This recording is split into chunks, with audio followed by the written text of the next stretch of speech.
ಎಲ್ರಿಗೂ ನಮಸ್ಕಾರ.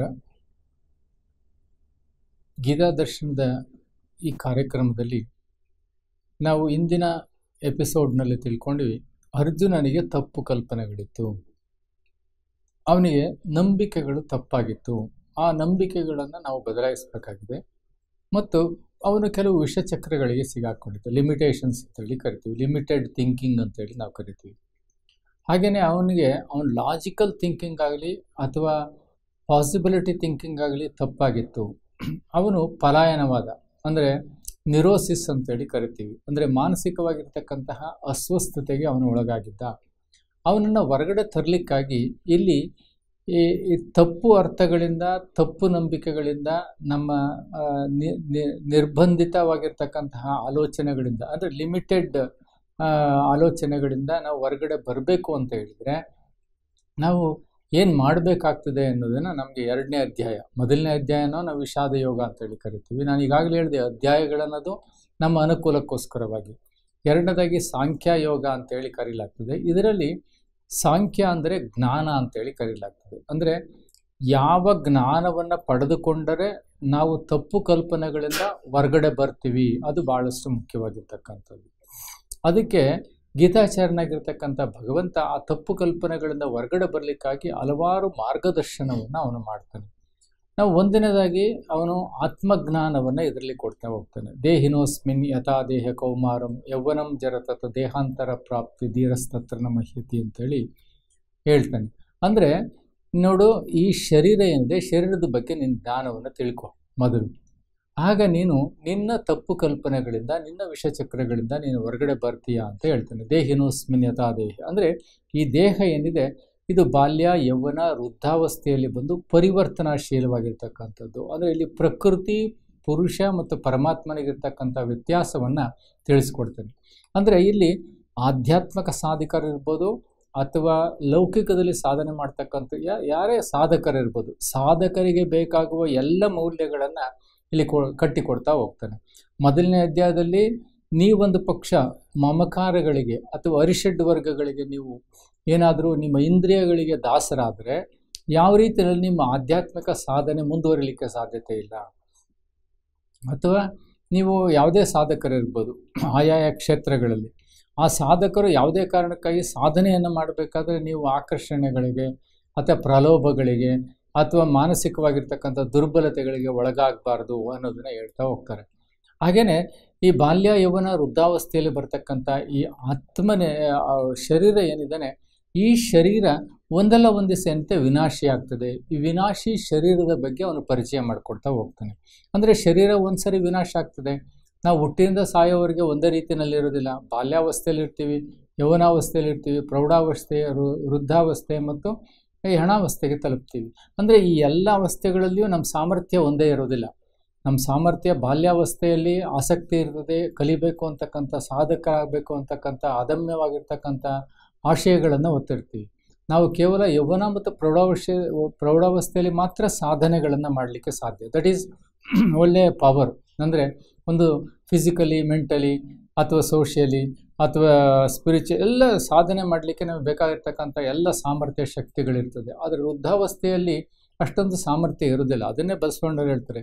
ಅಂದರೆ ನಮಗೆ ಸಾಧನೆ ಮಾಡಲಿಕ್ಕೆ ಎಲ್ಲರೂ ಹೇಳ್ತಾರೆ ನಮ್ಗೆ ವಯಸ್ಸಾದಾಗ ಸಾಧನೆ ಮಾಡ್ಬೋದು ಅಂತ. ಅದು ಸಾಧ್ಯತೆ ಇಲ್ಲ ಅನ್ನುವುದನ್ನು ಬಸವಣ್ಣವರು ಸಮರ್ಪಕವಾಗಿ ವಿವರಿಸ್ತಾರೆ. ಅಂದರೆ ನೀನು ಈಶ್ವರನನ್ನು ನೆನಪು ಮಾಡು, ಕಣ್ಣು ಹೋಗಿ ಬೆನ್ನು ಬಾಗಿ ಕೈಯ ಮೇಲೆ ಕಾಲ ನೂರಿ ಅನ್ಯರಿಗೆ ಹಂಗಾಗದ ಮುನ್ನ ನೆನೆ ನಮ್ಮ ಕೂಡಲ ಸಂಗಮ ದೇವನ ಅಂತ. ಅಂದರೆ ವೃದ್ಧಾಪ್ಯದಲ್ಲಿ ನಾವೇನೂ ಮಾಡಲಿಕ್ಕಾಗೋದಿಲ್ಲ.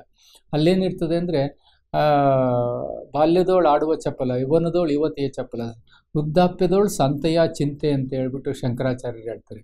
ಹಾಗಾಗಿ ಭಗವದ್ಗೀತೆ ಇರ್ಬೋದು, ಶಂಕರಾಚಾರ್ಯ ಇರ್ಬೋದು, ವಚನಕಾರ ಎಲ್ಲರೂ ಹೇಳೋದು ಒಂದೇ. ಅಂದರೆ ಈ ದೇಹ ಏನಿದೆ ವಿನಾಶಿಯಾಗಿರ್ತಕ್ಕಂಥದ್ದು. ಈ ವಿನಾಶಿ ಶರೀರವನ್ನೇ ನಾವು ಅವಿನಾಶಿ ಅಂತೇಳಿ ತಿಳ್ಕೊಂಡಾಗ ಆಗ ನಾವೇನು ಮಾಡ್ತೀವಿ, ಇಂದ್ರಿಯಗಳ ವಶಕ್ಕೆ ಬರ್ತೀವಿ, ದೇಹಾಭಿಮಾನದಲ್ಲಿ ಬರ್ತೀವಿ. ಯಾವಾಗ ದೇಹಾಭಿಮಾನದಲ್ಲಿ ಬರ್ತೀವಿ ಆಗ ನಮಗೆ ತಪ್ಪು ಕಲ್ಪನೆಗಳು ಉಂಟಾಗ್ತದೆ. ಹಾಗಾಗಿ ಈ ದೇಹದ ಅಭಿಮಾನದಿಂದ, ಇಂದ್ರಿಯಗಳ ಅಭಿಮಾನದಿಂದ ಅಥವಾ ನಮ್ಮ ಸಾಮರ್ಥ್ಯಗಳ ಅಭಿಮಾನದಿಂದ ನಾವು ಹೊರಗಡೆ ಬರಬೇಕು ಅನ್ನೋದನ್ನು ಇಲ್ಲಿ ಗೀತಾಚಾರ್ಯನಾಗಿರ್ತಕ್ಕಂಥ ಭಗವಂತ ನಮಗೆ ಇದರಲ್ಲಿ ವಿವರಿಸ್ತಾ ಹೋಗ್ತಾನೆ. ಇದರಲ್ಲಿ ಬಹಳ ಮುಖ್ಯವಾಗಿ ವಿವರಿಸ್ತಕ್ಕಂಥದ್ದು ಅಂತ ಹೇಳಿದರೆ, ನಮಗೆ ಇದು ವಿಷಯಗಳು ಯಾವ ರೀತಿಯಲ್ಲಿ ಮನುಷ್ಯನ ಮೇಲೆ ಅಥವಾ ಮನುಷ್ಯನ ಮನಸ್ಸಿನ ಮೇಲೆ ಪರಿಣಾಮವನ್ನು ಉಂಟು ಮಾಡ್ತದೆ ಅಂತ ಹೇಳ್ಬಿಟ್ಟು, ಧ್ಯಾಯತೋ ವಿಷಯಾನ್ ಪುಂಸು ಅಂತೇಳಿ ಒಂದು ಶ್ಲೋಕ ಬರ್ತದೆ. ಅಂದರೆ ನಾವೊಂದು ವಿಷಯಗಳಿಗೆ ಒಳಗಾದಾಗ ಅದು ಯಾವ ರೀತಿಯಲ್ಲಿ ಕ್ರೋಧೋದ್ಭವತಿ ಸನ್ಮೋಹ ಅರ್ಥಾತ್ ಸ್ಮೃತಿಭ್ರಂಶೋ ಬುದ್ಧಿನಾಶೋ ಪ್ರಣಶ್ಯತಿ ಅನ್ನುವುದನ್ನು ಹೇಳ್ತಾರೆ. ಅಂದರೆ ನಾವು ಮಾನಸಿಕ ವಿಕಲ್ಪಗಳಿಗೆ ಒಳಗಾದಾಗ, ವ್ಯರ್ಥ ವಿಚಾರಗಳಿಗೆ ಒಳಗಾದಾಗ, ಯಾವ ರೀತಿಯಲ್ಲಿ ಒಂದೇ ವಿಷಯವನ್ನು ಆಳವಾಗಿ ನಮ್ಮ ಮೇಲೆ ಪರಿಣಾಮ ಉಂಟಾದಾಗ ನಮಗೆ ಯಾವ ರೀತಿಯಲ್ಲಿ ಧ್ಯಾಯತೋ ವಿಷಯಾನ್ ಪುಂಸು, ಒಂದೇ ವಿಷಯದಲ್ಲಿ ನಾವು ಆಳವಾಗಿ ಚಿಂತನೆ ಮಾಡಲಿಕ್ಕೆ ಹೊರಟಾಗ ಆ ವಿಷಯ ಅಂದರೆ ಈ ಜಗತ್ತಿನ ಅಥವಾ ಲೌಕಿಕವಾಗಿರ್ತಕ್ಕಂತಹ ಅಥವಾ ದೇಹಾಭಿಮಾನಕ್ಕೆ ಸಂಬಂಧಪಟ್ಟಿರ್ತಕ್ಕಂಥ ಕಾಮ, ಕ್ರೋಧ, ಲೋಭ, ಮೋಹ, ಅಹಂಕಾರಗಳಂತೇಳಿ ಕರೆಯಲಾಗ್ತದೆ. ಈ ವಿಷಯಗಳು ನಮಗೆ ಕ್ರೋಧೋದ್ಭವತಿ ಸನ್ಮೋಹ ಅರ್ಥಾತ್ ಸ್ಮೃತಿಭ್ರಂಶ ಅರ್ಥಾತ್ ಬುದ್ಧಿನಾಶೋ ಪ್ರಣಶ್ಯತಿ ಅಂತೇಳಿ ಕರೆಯಲಾಗ್ತದೆ. ಅಂದರೆ ಈಗ ದುರ್ಯೋಧನ ಮೂಲಕವಾಗಿ ಇದನ್ನು ಸ್ಪಷ್ಟವಾಗಿ ತಿಳಿಸ್ಕೊಡ್ಲಾಗ್ತದೆ. ದುರ್ಯೋಧನ ಇರ್ಬೋದು ಅಥವಾ ಅವನ ಕಡೆ ಇರತಕ್ಕಂಥ ದುಶ್ಯಾಸನ ಇರ್ಬೋದು, ಕರ್ಣ ಇರ್ಬೋದು, ಯಾರೇ ಇರ್ಬೋದು, ಇವರೆಲ್ಲರಿಗೂ ಏನಂತ ಹೇಳಿದರೆ, ಒಂದು ಸಾರಿ ಅವರಿಗೆ ಭಾವೋದ್ವೇಗಕ್ಕೆ ಒಳಗಾದರು ಅಂದರೆ ಅದನ್ನು ತಡೀಲಿಕ್ಕಾಗೋದಿಲ್ಲ. ಕೊನೆಗೆ ಬುದ್ಧಿಯು ನಾಶ ಆಗಿ ಪ್ರಣಶ್ಯತಿ, ಸರ್ವನಾಶವಾಗುವವರೆಗೂ ಆ ವಿಕಾರಗಳು ನಮ್ಮನ್ನು ಬಿಡೋದಿಲ್ಲ ಅಂತ ಹೇಳಿ ಅದರಲ್ಲಿ ತಿಳಿಸಲಾಗ್ತದೆ. ಹಾಗಾಗಿ ನೀವು ಇಲ್ಲಿ ಯಾವುದನ್ನು ತಿಳ್ಕೊಳ್ಬೇಕು ಅಂತಂದರೆ, ಸಂಪೂರ್ಣವಾಗಿ ಆತ್ಮಜ್ಞಾನವನ್ನು ತಿಳ್ಕೊಳ್ಬೇಕು. ಆ ಆತ್ಮ ಜಾತಸ್ಯ ಹಿ ಧ್ರುವಂ ಮೃತ್ಯು ಧ್ರುವಂ ಜನ್ಮ ಮೃತಸ್ಯ ತಸ್ಮಾದ ಅಪರ್ಯಾಯರ್ಧೇಯನತ್ವಂ ಶೋಚಿತಮರ್ಹಸಿ ಅಂತ ಹೇಳ್ತಾರೆ. ಅಂದರೆ ಹುಟ್ಟಿದವನಿಗೆ ಮರಣವು, ಮರಣ ಹೊಂದಿದವನಿಗೆ ಜನನವು ನಿಶ್ಚಿತವು. ನತ್ವಂ ಶೋಚಿತಮರ್ಹಸಿ, ಯಾವುದಕ್ಕೆ ನಿನಗೆ ಚಿಂತಿಸಿ ಫಲವಿಲ್ಲ ಅದರ ಬಗ್ಗೆ ನೀನು ಚಿಂತೆ ಮಾಡ್ತೀವಿ. ಇದು ಭಾಳ ನತ್ವಂ ಶೋಚಿತಂ ಅರ್ಹಸಿ ಅನ್ನುವ ಮಾತು ಬಹಳ ಮುಖ್ಯವಾದದಿಲ್ಲಿ. ಯಾಕೆ ಅಂತ ಹೇಳಿದರೆ, ನಾವು ಯಾವ ವಿಷಯಗಳಿಗೆ ನಮಗೆ ಅನವಶ್ಯಕ, ವ್ಯರ್ಥ ಮತ್ತು ನನ್ನ ಸಾಮರ್ಥ್ಯವನ್ನು ಕುಗ್ಗಿಸ್ತದೆ ಅಥವಾ ನನ್ನ ಪ್ರತಿಭೆಯನ್ನು ಹಾಳು ಮಾಡ್ತದೆ ಅಥವಾ ನನ್ನ ಸಾಧನೆಯನ್ನು ಹಾಳು ಮಾಡ್ತದೆ, ಅಂತಹ ವಿಚಾರಗಳಿಗೆ ಹೆಚ್ಚು ಗಮನ ಕೊಡ್ತೀವಿ ಹೊರತು ನಾವು ಒಳ್ಳೆಯ ವಿಚಾರಗಳಿಗೆ ಹೆಚ್ಚು ಗಮನ ಕೊಡೋದಿಲ್ಲ. ಹಾಗಾಗಿ ಯಾವ ವಿಷಯಗಳನ್ನು ಚಿಂತಿಸಬಾರ್ದೋ ಅದನ್ನು ಚಿಂತಿಸಬಾರ್ದು. ಆದರೆ ನೀನು ಅದನ್ನು ಚಿಂತಿಸ್ತಾ ಇದೆಯಾ, so you have to come out from that. ಆ ದುರ್ಬಲವಾಗಿರ್ತಕ್ಕಂಥ ವಿಷಚಕ್ರದಿಂದ ನೀನು ಹೊರಗಡೆ ಬಾ. ಈ ಶರೀರ ಮತ್ತು ಆತ್ಮಕ್ಕಿರ್ತಕ್ಕಂಥ ಜ್ಞಾನವನ್ನು ತಿಳ್ಕೊ. ಇದನ್ನು ಆಧ್ಯಾತ್ಮಿಕ ಸಾಧಕರು ಪ್ರಮುಖವಾಗಿ ತಿಳ್ಕೊಳ್ಬೇಕಾಗ್ತದೆ. ಆಧ್ಯಾತ್ಮಿಕ ಸಾಧಕರಿಗೆ ನೋಡಿ, ಮೊದಲನೇ ಅಧ್ಯಾಯದಲ್ಲಿ ಮೋಹ ಮಮಕಾರಗಳಿಗೆ ನೀನು ಒಳಗಾದಾಗ ಏನಾಗ್ತೀಯಾ, ನಿನ್ನ ಧೈರ್ಯ ಸಾಹಸ ಎಲ್ಲಿ ಕುಂಠಿತವಾಗ್ತದೆ, ದುರ್ಬಲವಾಗ್ತೀಯ ಅಂತ ತೋರಿಸ್ತಾರೆ. ಎರಡನೇ ಅಧ್ಯಾಯದಲ್ಲಿ ಅದಕ್ಕೆ ಪರಿಹಾರವಾಗಿ ನೀನೇನಂತ ತಿಳ್ಕೊಳ್ಬೇಕು, ನೀನು ಆತ್ಮನಂತೇಳಿ ತಿಳ್ಕೊಳ್ಬೇಕು. ಬಹುಮೀಮೆ ವ್ಯತೀತಾನಿ ಅರ್ಜುನ ಅಂತ ಹೇಳ್ತಾರೆ. ಅಂದರೆ ಅರ್ಜುನ, ನಾವು ಹಿಂದೆಯೂ ಇದ್ವಿ, ಈಗೂ ಇರ್ತೀವಿ, ಮುಂದೆಯೂ ಇರ್ತೀವಿ ಅಂತ ಹೇಳ್ಬಿಟ್ಟು. ಅಂದರೆ ಆತ ಕೇಳ್ತಾನೆ, ಅಲ್ಲ ನೀನು ನನ್ನ ಮುಂದೆ ನಿಂತಿದ್ಯಾ, ನನ್ನ ಮುಂದೆ ಹುಟ್ಟಿದ್ಯಾ, ಹಾಗಾಗಿ ನಿನಗೆ ಅದೆಂಗೆ ಅವೆಲ್ಲ ಜ್ಞಾನ ಗೊತ್ತಿದೆ ಅಂತ ಹೇಳ್ತಾನೆ. ಅರ್ಜುನ, ನಿನಗೆ ಆ ಜ್ಞಾನ ಇಲ್ಲ, ಬಟ್ ನನಗೆ ಆ ಜ್ಞಾನ ಇದೆ.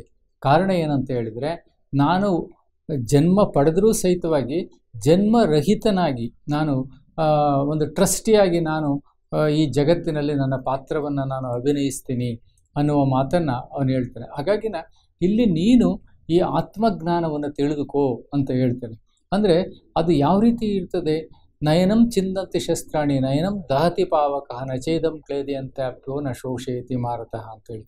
ಅಂದರೆ ಈ ಆತ್ಮನ, ಈಗ ಆತ್ಮ ಮತ್ತು ಶರೀರಕ್ಕಿರ್ತಕ್ಕಂಥ ವ್ಯತ್ಯಾಸವನ್ನು, ದೇಹಿನೋಸ್ಮಿನ್ ಯಥಾ ದೇಹಿ ಕೌಮಾರಂ ಯೌವನಂ ಜ ತಥ ದೇಹಾಂತರ ಪ್ರಾಪ್ತಿ ಧೀರಸ್ತತ್ರ ನಮೇದು ಒಂದು ಶ್ಲೋಕ ಹೇಳಿದರೆ, ಇನ್ನೊಂದು ಶ್ಲೋಕದಲ್ಲಿ ನಯನಂ ಚಿಂದಂತಿ ಶಸ್ತ್ರಾಣಿ ನಯನಂ ದಹತಿ ಪಾವಕ ನಚೇದಂ ಕ್ಲೇದಯಂತ್ಯಾಪ್ಯೋ ನ ಶೋಷಯತಿ ಮಾರತಃ ಅಂತ ಹೇಳ್ತೀವಿ.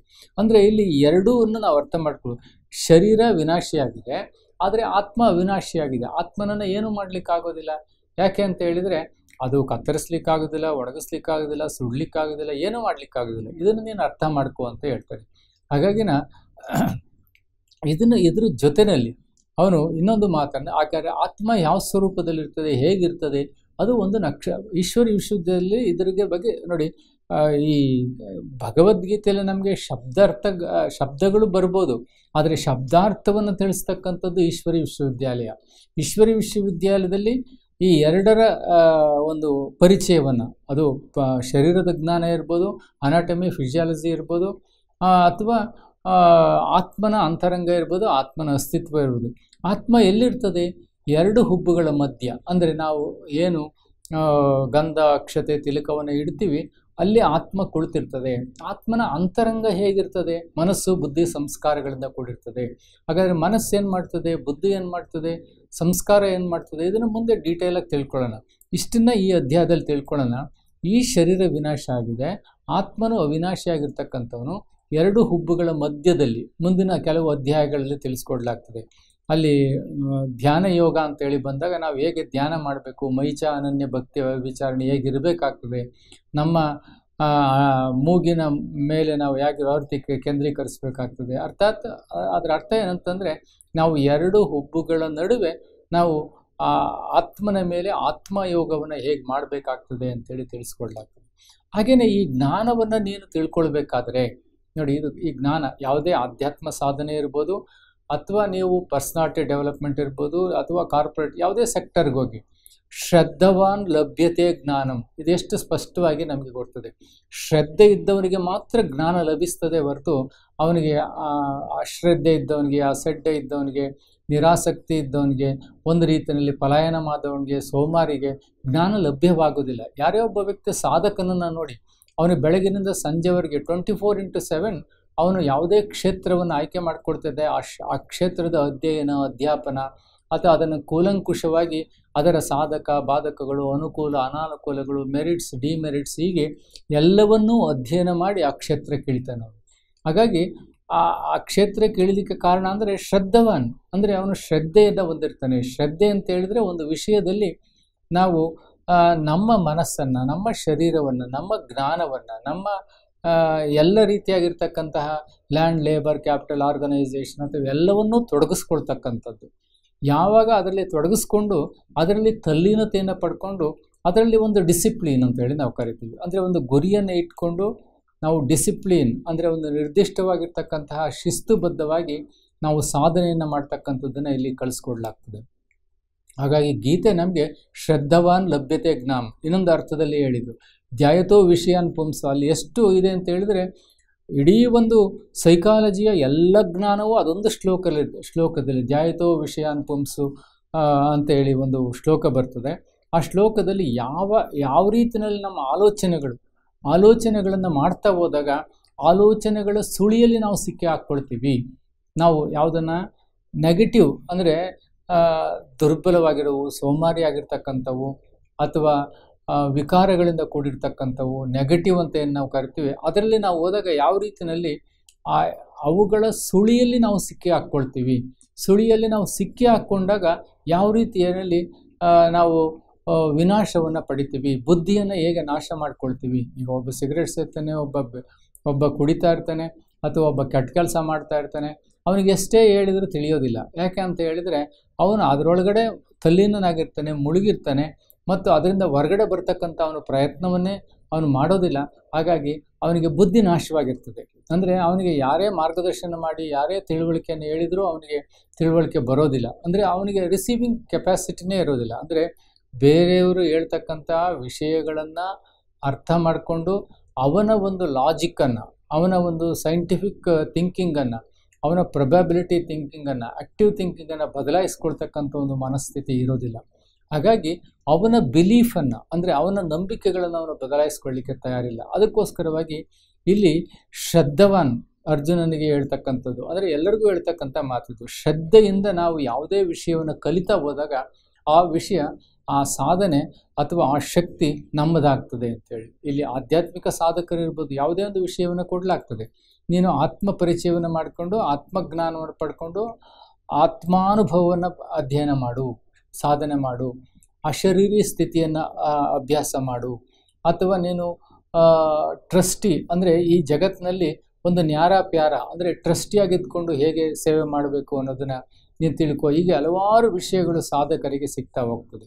ಹಾಗಾಗಿ ಸಾಧಕರಾಗಿರ್ತಕ್ಕಂಥವರು ಶ್ರದ್ಧವಾನ್ ಲಭ್ಯತೆ ಜ್ಞಾನಂ ಧ್ಯಾಯತೋ ವಿಷಯಾನ್ ಪುಂಸು ಸಂಗಸ್ತೋಪಜಾಯತೆ ಅಂತೇಳಿ ಅದನ್ನು ನಾವು ತಿಳ್ಕೊಳ್ಬೇಕಾಗ್ತದೆ. ಹಾಗೆ ಇದರಲ್ಲಿ ಮತ್ತೊಂದು ವಿಷಯವನ್ನು ಹೇಳಲಾಗ್ತದೆ, ಕರ್ಮಣ್ಯೇ ವಾಧಿಕಾರಸ್ತೆ ಮಾ ಫಲೇಶು ಕದಾಚನ ಮಾ ಕರ್ಮ ಫಲೇತುರ್ಭೋ ಮಾತೆ ಸಂಗೋಸ್ತೆ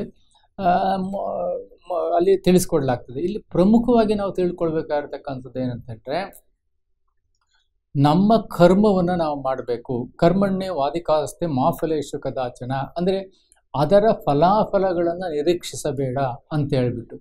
ಈಗ ನಾವು ಸಾಮಾನ್ಯವಾಗಿ ಮ್ಯಾನೇಜ್ಮೆಂಟ್ ಸಿಸ್ಟಮಲ್ಲಿ ನಾವು ಹೇಳಲಾಗ್ತದೆ, ನೀನು ಯಾವುದನ್ನು ಒಂದು ಗುರಿ ಇಟ್ಕೊಳ್ತೀಯ, ಆ ಗುರಿಯನ್ನು ಸಾಧನೆ ಮಾಡಲಿಕ್ಕೆ ಕೊಡ್ತೀಯ. ನೀನು ಸಾಧನೆಯ ಮಾಡುವ ಮಾರ್ಗ ಏನಿದೆ ಅದು ನಿಮಗೆ ಸಂತೋಷವನ್ನು ತಂದುಕೊಡ್ಬೇಕಾಗ್ತದೆ. ನಾವು ಅಲ್ಲಿ ಅನೇಕ ಈಗ ಒಂದು ಸಾಧನೆಯನ್ನು ಮಾಡಬೇಕಾದ್ರೆ ನಾವು ಈಗ ಒಂದು ವಿಷಯದ ಬಗ್ಗೆ ಜ್ಞಾನ ತಿಳ್ಕೊಳ್ತೀವಿ, ಮಾರ್ಕೆಟಿಂಗ್ ಜ್ಞಾನ ತಿಳ್ಕೊಳ್ತೀವಿ, ಪ್ರೊಡಕ್ಷನ್ ಜ್ಞಾನ ತಿಳ್ಕೊಳ್ತೀವಿ, ಅಥವಾ ಜನರ ಮನೋಭಾವನೆಗಳನ್ನು, ಟೇಸ್ಟ್, ಹ್ಯಾಬಿಟ್ಸ್, ಫ್ಯಾಷನ್, ಬಿಹೇವಿಯರ್ ಈಗ ಹಲವಾರು ವಿಷಯಗಳನ್ನು ತಿಳಿದುಕೊಂಡು ನಂತರ ಆ ಕರ್ಮಕ್ಷೇತ್ರಕ್ಕೆ ಇಳಿದು ಅದನ್ನು ನಾವು ಮಾಡ್ತಾ ಹೋಗಬೇಕು. ಇದರ ಒಂದು ಯಾವ ರೀತಿಯಲ್ಲಿ ನಾವು ಸಾಧನೆ ಮಾಡಬೇಕು ಅಂಥೇಳಿ. ಆದರೆ ಆ ಕರ್ಮ ಫಲವನ್ನು ಕೊಡ್ತಕ್ಕಂಥವನು ಭಗವಂತ ಮತ್ತು ಕರ್ಮ ಫಲದಾತ. ಕರ್ಮ ಫಲದಾತ ಏನು? ನೀನು ಒಳ್ಳೆಯ ಕರ್ಮವನ್ನು ಮಾಡಿದರೆ ಒಳ್ಳೆಯದಾಗ್ತದೆ, ಕೆಟ್ಟ ಕರ್ಮವನ್ನು ಮಾಡಿದರೆ ಕೆಟ್ಟದಾಗ್ತದೆ. ಹಾಗಾಗಿ ನಾವು ಕರ್ಮವನ್ನು ಯಾವ ರೀತಿ ಮಾಡ್ತಾ ಇದ್ದೀವಿ ಅದರ ಆಧಾರದಲ್ಲಿ ಪುಣ್ಯಕರ್ಮ ಮಾಡ್ತೀವೋ, ಪಾಪಕರ್ಮ ಮಾಡ್ತೀವೋ, ಅಥವಾ ನೀನು ಪ್ರಾಮಾಣಿಕವಾಗಿ ಕರ್ಮವನ್ನು ಮಾಡ್ತಿದ್ಯೋ, ಫಲಾಪೇಕ್ಷೆಯಿಂದ ಕರ್ಮ ಮಾಡ್ತಿದ್ಯೋ, ಅಥವಾ ಪ್ರಲೋಭನೆಯಿಂದ ಕರ್ಮ ಮಾಡ್ತಿದ್ಯೋ, ಅಥವಾ ಯಾವ ರೀತಿ ಮಾಡ್ತೀಯಾ. ಇದರಲ್ಲಿ ಇನ್ನೊಂದು ತಿಳಿಸ್ಕೊಡೋದೇನಂತ ಹೇಳಿದರೆ, ಆ ಸಾಧಕನ ಒಂದು ಲಕ್ಷಣಗಳು ಹೇಗಿರ್ತದೆ ಅಂತೇಳಿ ತಿಳಿಸ್ಕೊಡ್ಲಾಗ್ತದೆ. ಸ್ಥಿತಪ್ರಜ್ಞನ ಸ್ಥಿತಿ, ಟ್ರಸ್ಟಿ ಸ್ಥಿತಿಯನ್ನು ತಿಳಿಸ್ಕೊಡು. ಒಟ್ಟಾರೆಯಾಗಿ ಸಾಂಖ್ಯಯೋಗ ಅಂತಕ್ಕಂಥದ್ದು ಇಡೀ ಜ್ಞಾನವನ್ನು ಒಬ್ಬ ಆಧ್ಯಾತ್ಮಿಕ ಸಾಧಕರಿಗಿರ್ಬೋದು ಅಥವಾ ಲೌಕಿಕ ಸಾಧಕನಿರೋ ಪ್ರವೃತ್ತಿ ಮಾರ್ಗ ಎಲ್ಲರಿಗೂ ಈ ಜ್ಞಾನವನ್ನು ತಿಳಿಸ್ಕೊಡ್ಲಾಗ್ತದೆ. ಹಾಗಾಗಿ ಇದನ್ನು ನಾವು ಇನ್ನೂ ಆಳವಾಗಿ ತಿಳ್ಕೊಳ್ತಾನೆ, ಇದನ್ನು ಅಧ್ಯಯನ ಮಾಡ್ತಾನೆ ನಮ್ಮ ಜೀವನದಲ್ಲಿ ಅಳವಡಿಸ್ಕೊಳ್ಬೇಕು ಅಂದರೆ ನೀವು ಈಶ್ವರಿ ವಿಶ್ವವಿದ್ಯಾಲಯಕ್ಕೆ ಬನ್ನಿ. ಅಲ್ಲಿ ಸ್ಪಷ್ಟವಾಗಿ ನಿಮಗೆ ಎಲ್ಲ ಜ್ಞಾನವನ್ನು ತಿಳಿಸ್ಕೊಡ್ಲಾಗ್ತದೆ. ನೀವು ಬಂದು ಅಲ್ಲಿ ತಿಳ್ಕೊಳ್ಳಿ ಅಂತ ನಿಮಗೆ ಈಶ್ವರಿ ವಿಶ್ವವಿದ್ಯಾಲಯಕ್ಕೆ ಸ್ವಾಗತವನ್ನು ಬಯಸ್ತಾ ಎಲ್ಲರಿಗೂ ಒಳ್ಳೆಯದಾಗಲಿ. ನಮಸ್ಕಾರ.